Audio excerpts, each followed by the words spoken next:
То, что, конечно, нужно эти инициативы президента поддержать, поскольку это очень важные, своевременные, актуальные инициативы. Абхазский язык, с одной стороны, государственный язык, с другой стороны, язык, которому грозит в будущем такое грозящее опасность исчезновение. И мы видим, что люди идут в школу, зайти в детский сад, то большинство детей не знают уже языка родного, говорят только на русском языке. Это, конечно, ситуация очень такая вызывающая беспокойство. И необходимы, конечно, меры. И эти меры, которые сейчас были предложены президентом, они очень актуальны и своевременны.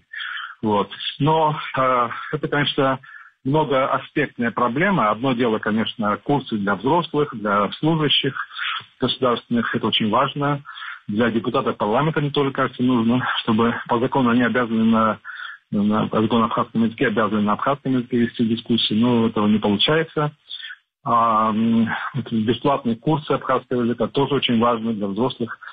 Но я, как лингвист, считаю, что нужно также огромное внимание уделить именно воспитанию детей, именно с детского сада, дошкольного возраста, а затем школьного возраста. Здесь главная наша целевая аудитория, на которую нужно все силы, все усилия и ученых, и педагогов направить, чтобы уже с детства ребенок, идущий в детский сад, выходил из него со знанием абхазского языка.